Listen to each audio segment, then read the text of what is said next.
বিসমিল্লাহির রহমানির রহিম আলহামদুলিল্লাহ ওয়াসসালাতু ওয়াসসালামু আলা রাসূলিল্লাহ আম্মা বা'দ। সম্মানিত দিনী ভাইয়েরা, আসসালামু আলাইকুম ওয়া রাহমাতুল্লাহি ওয়া বারাকাতুহু। আমাদের এখানে এই মুখতাসার আশ-শামাইল মুহাম্মাদিয়ার 15 নম্বর পর্ব নিয়ে আমরা আলোচনা করব। এখানে ইমাম আত-তিরমিজি বলে দিয়েছেন যে বাবু মা জাআ ফি সিফাতি মিগফারি রাসূলিল্লাহি সাল্লাল্লাহু আলাইহি ওয়াসাল্লাম। এখনও আমাদের ইমাম যা বলা হয়েছে যে রাসূল সাল্লাল্লাহু আলাইহি ওয়াসাল্লাম তিনি যেসব জিনিসপত্র দিয়ে তিনি যুদ্ধ করতেন, জিহাদ করতেন, ওইসব নিয়ে আলোচনা করা হচ্ছে। এখানে রাসূল সাল্লাল্লাহু আলাইহি ওয়াসাল্লাম তিনি উনার মিগফার কিরকম ছিল। মিগফার অর্থ হলো যে আমরা যে বাংলাতে, এটা বাংলা থেকে ইংলিশে বেশি আমাদের ব্যবহার করা হয়, একরকম লোহার হেলমেট। কি লোহার হেলমেট যেন কেউ আপনার মাথায় যদি কেউ মানে আঘাত করে যেন আপনার মাথায় না লাগে, তরবারি দিয়ে অথবা কোনো কিছু দিয়ে আঘাত করলো আপনার মাথায় যেন না লাগে, সেজন্য এই মিগফারটি ব্যবহার করা হতো। তো রাসূল সাল্লাল্লাহু আলাইহি ওয়াসাল্লাম উনি এই মিগফার ব্যবহার করতেন।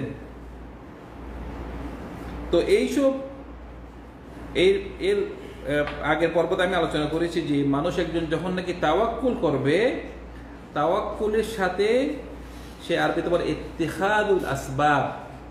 ইত্তিখাদ আল আসবাব, আপনি যেসব কারণ উপায় আপনি অবলম্বন করতে হবে।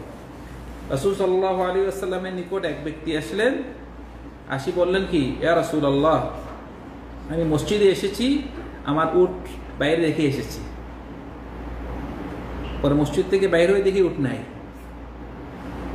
বলছে তুমি উট কি বাঁধছিল নাকি? বলছেন আমি আল্লাহর কাছে তাওয়াক্কুল করেছি, উট বান্ধি নেই। রাসূল বলেছেন ইআকিলহা ওয়া তাওয়াক্কাল, তুমি এটাকে বাঁধো এবং কি তাওয়াক্কুল করো। শোনো, আমরা তাওয়াক্কুলও করতে হবে, এর পাশাপাশি কাজও করতে হবে। শুধু তাওয়াক্কুল করলেন, কর্ম করলেন না, তাহলে তো হবে না। রিজিক উপায়ের জন্য কেউ যদি বলে আমি গাছে বসে থাকবো আমার রিজিক আসবে না, আপনি শুধু কি কাজ করতে হবে। রাসূল মানে আল্লাহ সুবহানাহু ওয়া তাআলা তার কোরআন মাজিদে কি বলতেছেন মারিয়াম আলাইহিস সালামের সম্পর্কে, ওয়াহুজ্জি ইলাইকি বিজিদিন নাখলাতি তুসাকিত আলাইকি রুতাবান জানিয়া। মানে মারিয়াম আলাইহিস সালাম তিনি অসুস্থ, ঈসা আলাইহিস সালাম দুনিয়াতে এসেছে, উনি অসুস্থ, ওনার কাছে কেউ নেই। কি বলতেছে, তুমি খাজুর গাছে একটু ঝাড়া দাও, নাড়া দাও, খাজুর পড়বে, তুমি খাজুর খাবে, গাছে খাজুর। কাজ করতে বলেছে। মানে আল্লাহ সুবহানাহু ওয়া তাআলা চেষ্টা করলে কি ওনার খাজুরটাই ওনার মুখে নিয়ে আসতে পারত, কিন্তু একটু কাজ করো। কিন্তু আমরা জওয়ানরা যাই যদি একটা খাজুর গাছ নাড়া দেই, করবে খাজুর গাছ, এত সহজ। কিন্তু ওনাকে একটু আল্লাহ বলছে কাজ করে, হুজ্জি ইলাইকি বিজিদিন নাখলাতি তুসাকিত আলাইকি রুতাবান জানিয়া। তো এখানে রাসূল সাল্লাল্লাহু আলাইহি ওয়াসাল্লাম তিনি এই মিগফার ব্যবহার করেছেন, একরকম হেলমেট, যেটা লোহার হেলমেট ব্যবহার করেছেন। এখানে হাদিসটি আনাস রাদিয়াল্লাহু আনহু থেকে, মানে আমরা দেখতেছি অনেক হাদিস যে আনাস রাদিয়াল্লাহু আনহু থেকে এখানে হাদিসগুলো এসেছে, যে যিনি নাকি ছিলেন রাসূল সাল্লাল্লাহু আলাইহি ওয়াসাল্লামের খাদেম। তো বলতেছে আন্নান নবী সাল্লাল্লাহু আলাইহি ওয়াসাল্লাম দাখালা মক্কাতা আমাল ফাতহ। রাসূল সাল্লাল্লাহু আলাইহি ওয়াসাল্লাম মক্কা বিজয়ের সময়, যখন নাকি মক্কা বিজয় হয়েছে, যখন নাকি মক্কাতে প্রবেশ করেছেন, তখন ওনার কিরকম ছিল, ওয়া আলাইহি মিগফার, ওনার মাথায় কি ছিল, এই লোহার হেলমেট ছিল। ফালাম্মা নাযাহু, যখন নাকি হেলমেট খুলেছে, তখন কিলা লাহু,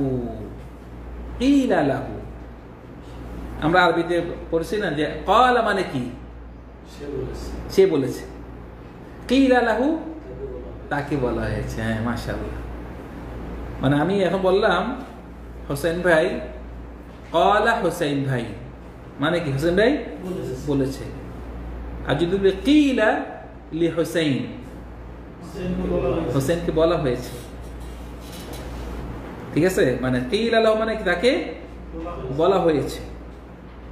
কিলা লাহু হাদা ইবনু খাতালিন, হাদা ইবনু খাতালিন মুতাআল্লিকুন বিআস্তারিল কাবা। ইবনু খাতাল একজন ব্যক্তি, সে মুসলিম, ইসলাম গ্রহণ করেছে। ইসলাম গ্রহণ করার পরে আবার সে ইরতাদ্দা, ইসলাম থেকে কি খারিজ হয়ে গেছে। আবার কি করেছে, উনার এক খাদেম ছিল মুসলিম, খাদেমকে মেরে ফেলেছে। নিজে তো ইসলাম থেকে বাইরে হয়ে গেছে, আবার খাদেমকে মেরে ফেলছে। খাদেমকে মেরেও সে শেষ হয়ে নাই, সে রাসূলুল্লাহকে নিয়ে বিভিন্ন কটূক্তি করা শুরু করেছে। রাসূলুল্লাহ সম্পর্কে মানুষদেরকে আরো খারাপ খারাপ কথা বলছে। মানে মক্কাতে একটা সে রাসূলুল্লাহকে নিয়ে অনেক সাহাবাদের অনেক মানে সে বিভিন্ন কবিতা বানাচ্ছে। তো রাসূল সাল্লাল্লাহু আলাইহি সাল্লাম ও মানে কয়েকজন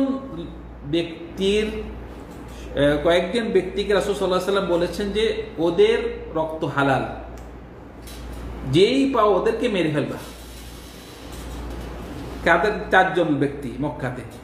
তার মধ্যে একজন হলো কি ইবনে খাতাল, আরেকজন ছিল ইকরিমা বিন আবি জাহাল, আরো 2 জন ছিল, মোট 4 জন। এই 4 জনের মধ্যে 2 জন ইসলাম গ্রহণ করেছেন। ইকরিমা, আরেকজন আমার নাম শোনা আসতেছে না, আর 2 জন ইসলাম গ্রহণ করেনি। এই 2 জনের মধ্যে এখানে একজন। তো এখানে রাসূলুল্লাহ সাল্লাল্লাহু আলাইহি সাল্লাম যখন নাকি তিনি উনার এই হেলমেট খুলেছেন, তখন ওনাকে কি বলা হলো, ইবনে খাতাল কোথায় আছে? কোথায় আছে? মুতাআল্লিকুন বিআস্তারিল কাবা, একদম কাবাতে, মানে সে কাবার গিলাফ ধরে ঝুলছে, মানে কাবার সাথে একদম লেগে আছে। মানে কেউ যদি, উনি শুনছে ওনাকে মারা হবে, রাসূলুল্লাহ ঘোষণা দিয়ে দিয়েছেন। উনি কি করলো, বাঁচার জন্য মনে করছে যে কাবাতে গেলে ওনাকে মারা হবে না। কিন্তু উনি এমন কাজ করেছে, রাসূলুল্লাহ মানে খুব জঘন্য কাজ করেছে। সে রাসূলুল্লাহ ওনার বলছে যেখানে পাওয়া যায় যেন মারা হয়। তো যখন বলা হয়েছে হাদা ইবনু খাতালিন মুতাআল্লিকুন বিআস্তারিল কাবা, যে এই লোকটি কাবার গিলাফ ধরে ঝুলছে, কিন্তু রাসূল সাল্লাল্লাহু আলাইহি ওয়াসাল্লাম বলছেন ফাকালা উকতুলু, তাকে মেরে ফেলো, তাকে হত্যা করো। তখন একজন সাহাবী যাই তাকে ওখানেও হত্যা করে ফেলেছে। তো এখানে এভাবে মানে কয়েকজন ব্যক্তি, তারা ইসলামের খুব বেশি দুশমন ছিল দেখি রাসূল সাল্লাল্লাহু আলাইহি ওয়াসাল্লাম তাদেরকে মেরে ফেলার ঘোষণা দিয়েছে। তার মধ্যে একজন, যে আমাদের হোসেন একটু আগে বলছে, ইকরিমা বিন আবি জাহাল, তিনিও মানে পালিয়েছিলেন। যখন রাসূলুল্লাহ ঘোষণা দিয়েছেন তিনি পালিয়েছিলেন, যে মানে সাগর পথে, সাগর দিয়ে পালাতেছিলেন। তো রেওয়ায়েতে এভাবে আসছে যে সাগরের মধ্যে যখন নাকি নৌকাতে অবস্থা খুব খারাপ হয়ে গিয়েছে, মানে আবহাওয়া, তখন একজন ব্যক্তি বলল যে দেখো ভাই, এখানে কোনো মূর্তি তোমাদেরকে বাঁচাতে পারবে না, একমাত্র তোমরা যদি একমাত্র আল্লাহ থেকে, অন্তর থেকে আল্লাহকে না রাখো। তখন মানে ইকরিমার তখন মাথা খুলছে যে এই অবস্থায় যদি আমাদেরকে মূর্তি না বাঁচাইতে পারে, আমার যেসব মূর্তি আমরা ইবাদত করি, এখন যদি আমাদেরকে বাঁচাইতে না পারে এই অবস্থাতে, তাহলে আমাদেরকে অন্য ভালো অবস্থায় কিভাবে আমাদেরকে বাঁচাবে? তখন সে অন্তর থেকে বলছে, আল্লাহ, যদি আমি এখান থেকে আমি রক্ষা পাই, আমি মুহাম্মদ সাল্লাল্লাহু আলাইহি ওয়াসাল্লামকে যাই, আমি তার থেকে ক্ষমা চেয়ে নিব, আমি ইসলাম ধর্ম গ্রহণ করব। তো আল্লাহ তাকে আলহামদুলিল্লাহ তাকে হায়াত দিয়েছে, সে বাঁচছে, এবং রাসূল সাল্লাল্লাহু আলাইহি ওয়াসাল্লামের কাছে গিয়ে সে ক্ষমাকে চেয়েছে। মোটামুটি রাসূল সাল্লাল্লাহু আলাইহি ওয়াসাল্লাম তাকে ক্ষমা করে দিয়েছে এবং সে ইসলাম গ্রহণ করেছে। এবং রাসূল সাল্লাল্লাহু আলাইহি ওয়াসাল্লাম বলেছেন যে সাহাবাগণদেরকে যে ইকরিমার সামনে আবু জাহালকে যেন কিছু না বলা হয়, কারণ সে তার বাপ পিতা। ইকরিমার কাছে সামনে যেন আবু জাহালকে কিছু না বলা হয়। তো মোটামুটি এখানে মেগফারের কথা বলা হয়েছে। তারপরে বলতেছে এই হাদিসের লাস্টে, ক্বালা ইবনে শিহাব ওয়াবালাগানি আন্না রাসূলুল্লাহ সাল্লাল্লাহু আলাইহি ওয়াসাল্লাম লাম ইয়াকুন ইয়াওমাইদিন মুহরিমা। রাসূল সাল্লাল্লাহু আলাইহি ওয়াসাল্লাম সেদিন, যেদিন নাকি মক্কা বিজয়ের দিন, যেদিন নাকি তিনি মক্কাতে প্রবেশ করেছেন, তিনি কি ছিলেন? মুহরিম ছিলেন না, উনি ইহরাম অবস্থায় ছিলেন না। সেজন্য এখান থেকে দলিল পাওয়া যায় যে মক্কাতে যারা প্রবেশ করবে, মক্কাতে যারা প্রবেশ করবে তারা যদি হজ এবং ওমরার নিয়তে মক্কাতে প্রবেশ করে, তাদের কি করতে হবে? অবশ্যই ইহরাম করতে হবে। যদি আপনি ইহরাম না পরে মক্কাতে প্রবেশ করেন, আপনার উদ্দেশ্য হজ এবং ওমরা করা, আপনি ইহরাম পরে প্রবেশ করেন না, আপনাকে কি করতে হবে? দম দিতে হবে। মক্কার এটা সম্মান, যে নাকি মক্কাতে প্রবেশ করবে এবং তার উদ্দেশ্য হজ এবং ওমরা করা, সেজন্য অবশ্যই ইহরাম পরে মক্কাতে প্রবেশ করে। কিন্তু রাসূল সাল্লাল্লাহু আলাইহি ওয়াসাল্লাম মক্কা প্রবেশ করেছেন, ওনার মক্কা বিজয়ে প্রবেশ করেছে, তিনি কি ইহরাম অবস্থায় ছিলেন না। তো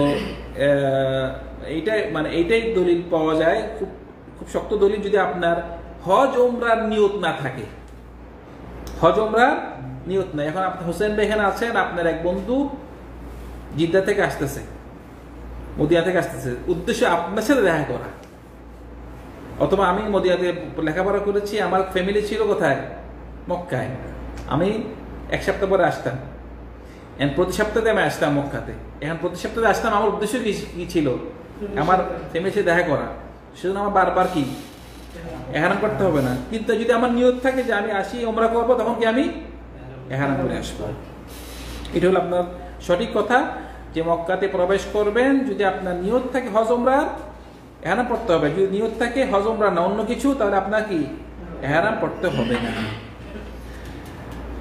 এই ছিল রাসূল সাল্লাল্লাহু আলাইহি ওয়াসাল্লামের আমাদের যুদ্ধের আরেকটি জিনিস যে রাসূল যে ব্যবহার করতেন। আমরা এখানে আগের হাদিসে পেয়েছি রাসূলুল্লাহ তরবারি সম্পর্কে জানতে পেরেছি।